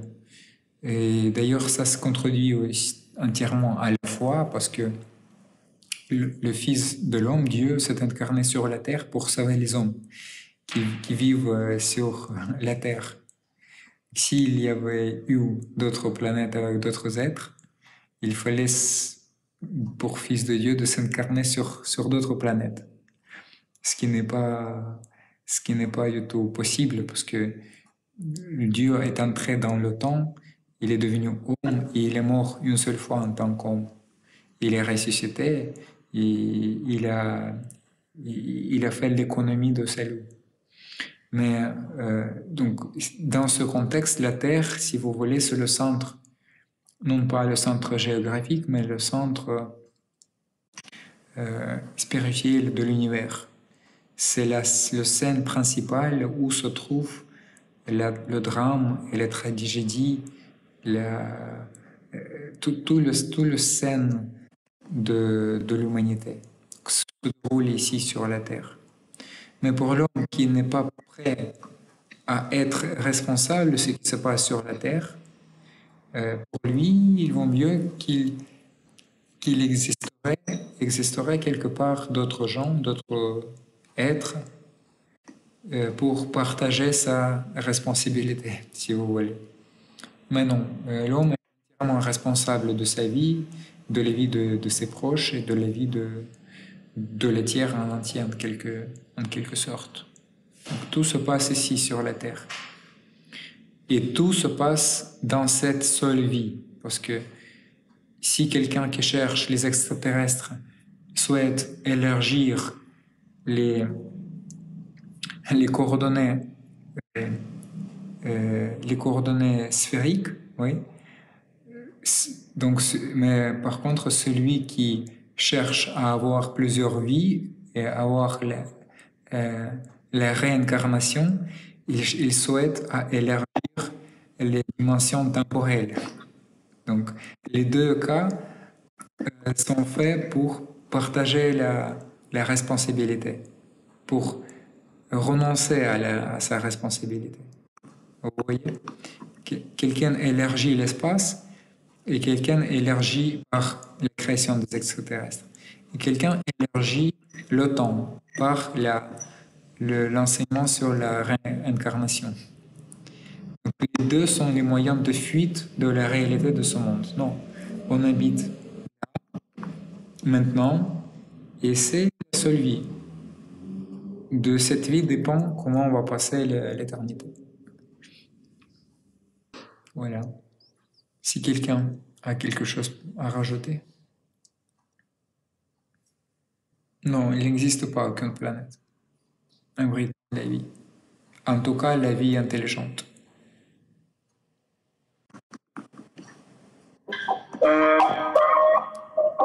J'avais une petite question concernant, j'en avais plutôt deux, concernant les choses de la vie quotidienne d'un chrétien.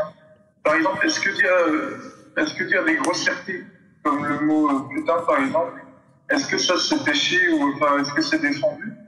Et ma deuxième question, c'était est-ce que vous avez des exemples de gestes quotidiens qu'on pourrait faire dans la vie qui nous est proche, dans la réalité, pour contribuer à participer de la vie chrétienne et à rendre le monde plus chrétien. Est-ce que vous en avez ou pas? Merci, c'est de très bonnes questions. La première question, oui. En fait, plus on s'approche de Dieu, plus notre cœur devient pur et notre langue aussi devient pure. Et notre conscience, plus elle est purifiée, nous suggère de purifier aussi notre langage. C'est pour ça que le langage, notre Dieu s'appelle la parole. La parole, c'est un des noms de Dieu. Donc celui qui abuse avec la parole, il pêche directement contre la parole de Dieu, donc le Seigneur Jésus-Christ. C'est pour ça que au cours de la vie chrétienne, notre langage doit devenir de plus en plus pur. On doit s'abstenir et jeter à la poubelle tous les gros mots qu'on disait avant et même les mots familiers. Donc, notre langage doit devenir intelligent et bon, on peut dire, sans des choses qui sont superflues et nous nuisent. Parce que qu'est-ce que c'est le langage? Le langage, c'est l'abondance dans notre cœur qui parle. Donc, c'est pas notre langue qui bouge, mais c'est le cœur qui s'exprime. C'est pour ça que si notre cœur est pur, notre langage est obligé de devenir pur. En ce qui concerne la deuxième question, c'est une question primordiale et c'est une question comment on peut aider les autres, comment on peut ne pas passer en vaine notre vie chrétienne. Et ça, c'est une question créative, parce que la vie chrétienne suppose la créativité.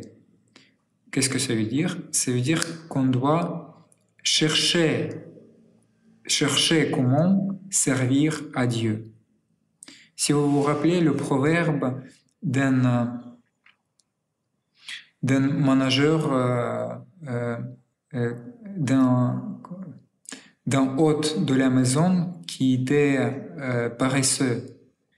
Un jour, le Seigneur a le maître de la maison, en fait le hôte, il est venu vers ce manager et il a dit comment est-ce que tu gères le gestionnaire de la maison, comment est-ce que tu gères la maison, j'ai entendu que tu gères mal la maison, je vais te démissionner. Et il avait peur, ce gestionnaire, qu'est-ce qu'il va faire après, parce qu'il a peur de faire des travaux physiques et il a honte de demander de l'amende. Et qu'est-ce qu'il a inventé? Il a appelé des gens, les débiteurs de son maître, et il leur a baissé leur dette en disant combien tu dois de froment à mon maître. Tu dois 100 kilogrammes, je t'écris 80. Combien tu dois de l'huile? Tu dois 80, je t'écris 60. Et après, finalement, le maître a loué son gestionnaire en disant que tu as bien fait. En fait, Dieu loue notre créativité. C'est pour ça que c'est une question créative. Il faut être attentif au prochain, il faut prier, demander Dieu pour qu'il nous montre le chemin et pour qu'il nous montre on peut le servir, lui servir. Donc c'est soit dans l'église, par exemple, durant les offices et en aidant les prêtres, soit en nos voisins. En fait, il y a plein des gens qui ont besoin d'aide. Sauf que notre monde individualiste suggère d'aller selon le rythme de ses passions, de nos passions. Et dans ce rythme, on oublie qu'il existe les gens qui sont beaucoup plus, qui pleurent beaucoup plus que nous, qui ont besoin beaucoup plus fort que nous, etc., etc. Donc ça, c'est les questions créatives. Il faut être attentif et créatif. Il faut trouver quelqu'un, un homme, ça peut être un homme ou deux hommes ou deux personnes, on ne peut pas aider un millier, mais au moins il faut trouver quelqu'un qui a plus besoin que nous et qui a beaucoup plus de souffrance que nous et de l'aider. Il faut se préoccuper de quelqu'un d'autre. Parce que si l'homme se préoccupe de quelqu'un, donc c'est Dieu qui se préoccupe de cet homme. Donc vous voyez? Parce que le Seigneur dit, comment tu as fait avec ce petit, moi je veux faire avec toi ainsi, de la même manière. Dès qu'on se préoccupe de notre, c'est le Dieu qui se préoccupe de nous.